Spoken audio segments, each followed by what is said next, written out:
When thinking of a documentary, I wanted to do something that would be fun and easy over the Thanksgiving break, and picking to do a documentary about my brother Connor Brown was perfect. I interviewed my parents, and they were the best because I didn't even have to ask them 2 questions. They just spoke from stories and memories of Connor growing up. Connor was born at St. Barnabas Hospital in Livingston, New Jersey. Okay. Of course, as you know, he was born July 21st. It was a Friday. He was our 3rd child. I had a normal pregnancy. Nothing unusual happened in the pregnancy. I had him via C-section. He was born in the afternoon, and when he was born, the nurse said to Daddy, go ahead, maybe you want to talk about this. Well, we noticed first off that he had a strange cry. So notice he would cry, but no sound would come out. And that made us wonder what was happening, because it was different from every other baby that we had. She said she thinks he might have hearing loss. Yeah, she said, do you have a history of hearing loss in your family? Then the next day, the pediatrician came in, and she said to me, there's a couple things. She said he has a heart murmur, he has a weird raspy cry, and she said, oh, and he failed his hearing test, but I wouldn't be upset about the hearing test because, quite honestly, a lot of C-section babies that are born via C-section, their hearing, they may not be able to hear because since they didn't go through the birth canal, the fluids don't come out, since they were just, taken, there could be some hearing loss. So I immediately panicked and knew that when she said that to me, that there has to be something wrong. I did not believe in the whole fluid in the ears stuff. And I called Dad, and I think the thing that scared me the most was that he wouldn't be able to hear my voice or hear music. I asked that they test him again, and they did, and he failed. And then we left the hospital, and they said to us, you have to have his hearing retested within 6 months. Actually, within the week, I think I brought him back to St. Barnabas. And then one time I said, I made an appointment at Overlook Hospital, and I'm just going to bring him. I said to your dad, I said, you go to work, I'll bring him by myself, it'll be fine. So I brought him, and he slept, I think because it was just he and I. And that's when they told me that he had moderate to moderate severe hearing loss.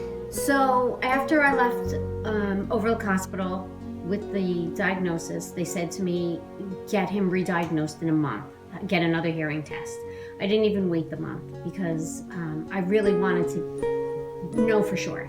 So I waited a week or 2 weeks, and I went to another hospital, Hackensack Hospital, and they tested him, her and I, the audiologist, and same results, moderate to severe loss. And she actually made me feel so much better because she said that we can get him hearing aids, babies wear hearing aids, and with the hearing aids, he'll have almost perfect hearing. So that felt really good. Then 3 months after he was born, 3 months, October 31st, he got his first pair of hearing aids. He had little ear molds made because with the hearing aid, they make an ear mold. There's an ear tube and the hearing aid, the hearing tube and the hearing aid. So he got hearing aids then. There was a lot of visits to ENTs, and because they have to make sure there's nothing structurally wrong with his ear. And Dad and I were always very curious to see why he was born deaf. Some children that are born deaf, some people that are born deaf, they never find out why they were born deaf. A lot of people have a gene issue, which is connexin 26. It's the 26th chromosome.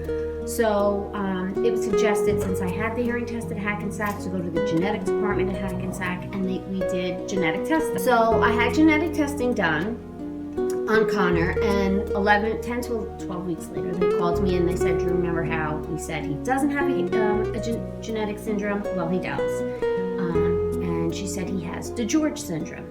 He is missing which is the bottom portion of the chromosome. A part of a chromosome. So what Connor has is 22q.11.2 deletion syndrome. That is that the 22nd chromosome, the Q portion, has deletion. You don't know how much is deleted, and that affects the development of many, many different things. Right, and so it kind of put together the whole heart murmur thing and the hearing loss and the raspy cry, because children that have this have VPI, which is also known as velopharyngeal insufficiency. The muscle that closes the airway between your nose and your mouth, it's a sphincter, so when you speak, it closes so that the air doesn't come out of your nose. His doesn't close properly, so he doesn't have deaf speech, he has hypernasal speech. So when he speaks, more air comes out of his nose than should have. Right. And when he was little, it was not really bad. It was difficult because I think he had to teach himself, even as a baby, how to get those sounds out. So we had early intervention through Summit Speech School, and then he had a speech teacher come in, and he also had physical therapy. Oh, go ahead, send him down. I'm going to catch him. Go ahead. Let go. I got it. Who wants that? That's mine. I want the boy. I want mine. You want him back? Huh? Back. Back. Back. No, sure. Back. Where's he going? Up the stairs. Up the stairs. He didn't go up the stairs. Where did he go? You said in the house. Yeah, there he is. Now where is he going? Oh, up the stairs. Down the big slide. Where is he going? He doesn't know where he's going. Where is he going? I want the boy, please. Can I have him? How come? You say, I want him. I'm gonna get him. You say, I want him. Okay, you can have him.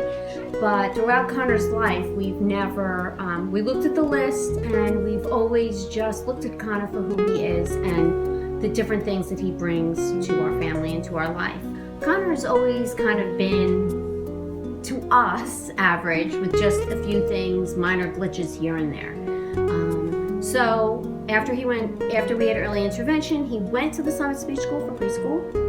He went there for 3 years, where he learned to use his ears and his hearing to listen and speak, because that's what Dad and I wanted for him. Now that he wouldn't have spoken. They were very surprised at how much language he did have at Children's Hospital, because most of the children don't speak, but he had a decent amount of vocabulary because he was always around you guys, his brother and his sister, and you were always talking to him, and he always wanted to interact with you.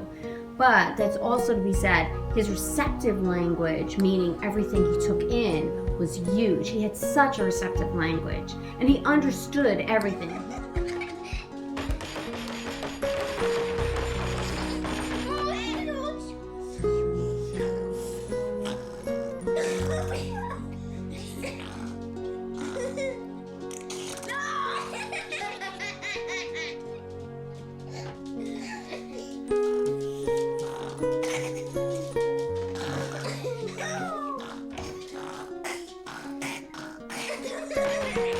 After Summit Speech School, we wanted him to go to same school that you went to, regular school. He went to Westfield Public School, their kindergarten program.